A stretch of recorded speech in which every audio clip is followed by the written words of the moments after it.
What would happen if all Hashira fought Yoriichi together? Would they be able to defeat him, or would he absolutely destroy them within seconds? Well, you probably think that the Hashiras have no chance against this monster, but is that really true? Although Yoriichi did defeat Muzan pretty quickly, it's important to remember that even he is not invincible. He was scared while battling him, and he even said to himself that if he got hit even once, he would be dead. It's also important to remember that fighting one strong enemy is not the same as fighting multiple weaker ones.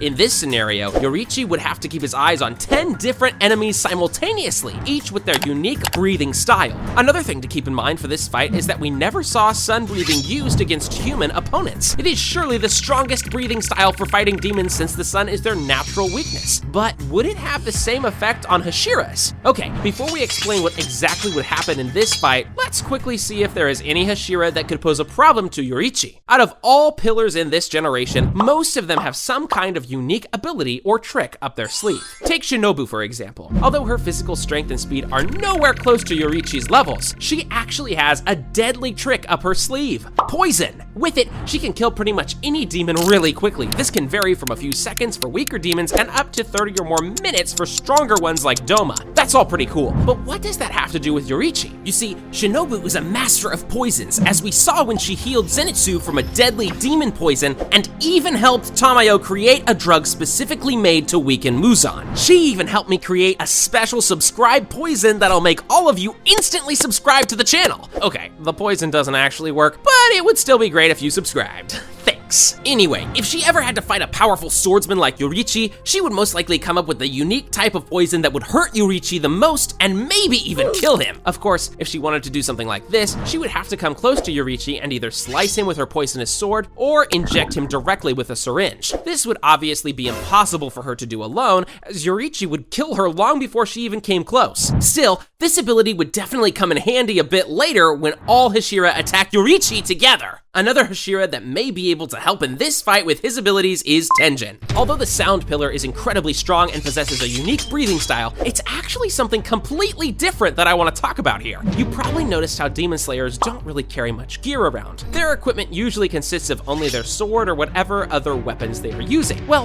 that's not the case with Tenjin. Throughout the Entertainment District arc, we've seen him use all kinds of interesting gadgets like kunai, explosive beads, and even smoke bombs. Although these things may not seem especially strong, I doubt Yoriichi ever saw someone using these in his era. To be clear, I am not saying Tenjin would be able to do any serious damage to Yoriichi using these gadgets, but at least he has a chance to distract and confuse him for a short period and possibly provide an opening for his teammates. Creating an opening in a battle like this is surely really important, but who will defend Hashiras from Yoriichi's insanely strong attacks? Well, this is where Ɡhyū comes in. But why him? You see, there are actually two things Ɡhyū can do to help pillars gain an advantage in this fight. First, in Season 1, Episode 20, we saw Ɡhyū use a water-breathing technique we've never seen before. Water-breathing 11th form Dead Calm. The reason I am mentioning this is that this technique was made by Ɡhyū himself, and no other Hashira throughout history has ever used it. This means that Yoriichi would be completely unaware of this technique, and Ɡhyū would probably manage to block some of this attack. Now, considering how powerful Yoriichi is, I doubt the water pillar would be able to defend himself and the others like this for long. This technique isn't impenetrable, and even 𝐴𝐸 managed to break through at one point. Regardless, if he can hold back Yoriichi even for a few seconds using it, it can tremendously help the Hashiras in this battle. The second thing I wanted to talk about when it comes to Ɡhyū is that his breathing style, which is based on water, could theoretically counter Yoriichi's fire-based breathing style since, as we all know, water can extinguish fire. I know this is a bit of a reach, but since we only saw demon slayers fight against each other a few times, we don't really know if breathing styles work this way. Anyway, I thought it's worth mentioning since it has at least some chance of being true, right?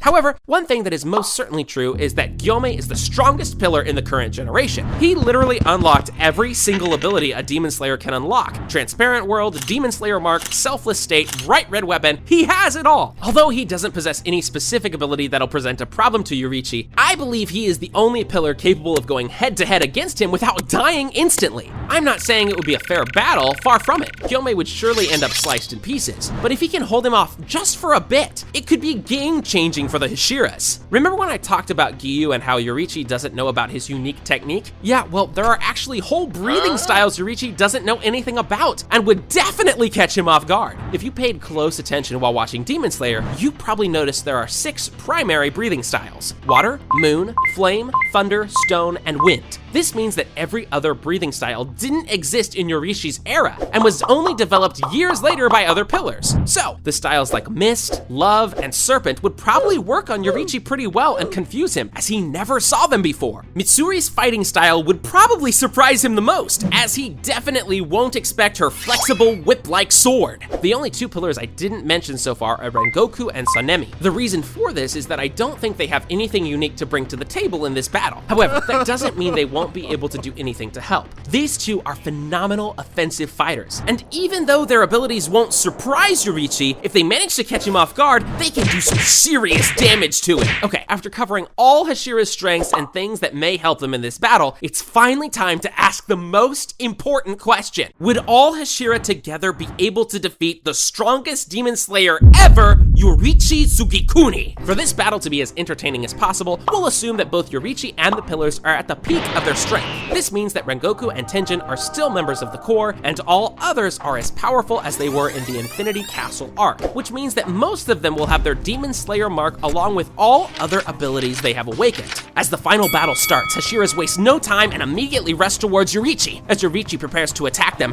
Tenjin throws his smoke bombs, which completely surprise the sun-breathing user. As the dust clears, the Hashiras have now completely surrounded Yoriichi and are preparing to strike him. Although they easily manage to get close, this isn't that good for them, since this also means that Yoriichi is close to them and can attack them at any time. One thing that I want to remind you of here is that although it doesn't seem like it at times, Yoriichi is just a human, and he can't regenerate his body if he gets hit. This means that even one direct hit with one of the breathing styles could be fatal for him. Anyway, back to the fight. Each Hashira prepares their attack, but before they can land any hits, Yoriichi quickly activates sun-breathing Raging Sun and simultaneously slashes all Hashira and sends them flying away. Although this attack wouldn't be powerful enough to kill them all instantly, it would surely make them realize who they are up against and that even one wrong move could cost them their lives. Some of the Hashiras would enter the transparent world in order to see Yoriichi's movements more clearly, while the others would clash their weapons with each other to make them bright red. With all their strongest abilities now activated, they would rush towards Yoriichi once again in an attempt to quickly finish him. Although tracking 9 high-level opponents simultaneously would be pretty much impossible, we are talking about Yoriichi here. The guy literally performed all 12 sun-breathing techniques and hit all of Muzan's vital organs before the demon even knew what had happened. The situation would probably be similar here, with Yoriichi swiftly slashing each demon slayer with a different sun-breathing form before they can even react. With all Hashiras now seriously injured, the situation would seem hopeless for them. However, these are the pillars we are talking about here, and if there's one thing they know how to do, it's pushing themselves to the absolute limits. The remaining warriors would stand up again, ready to face Yoriichi. They would realize that if they want to get close to him without dying, they must better coordinate attacks and use their abilities more strategically. This time, Giyu would go first. Next to him would be Obanai, who would use his incredible perception abilities to guide others in avoiding Yoriichi's attacks, along with Muichiro, who would try to distract Yoriichi by creating a thick mist behind him. Behind them would be all other pillars ready to attack Yoriichi head-on as soon as they see the chance. Yoriichi would once again prepare his sun-breathing abilities and jump toward the pillars. However, this time, Giyu, who was going first, would activate his dead calm technique in order to buy pillars some time. This would only give them a few seconds, as Yoriichi's immense power would quickly overwhelm Giyu and break through his technique. However,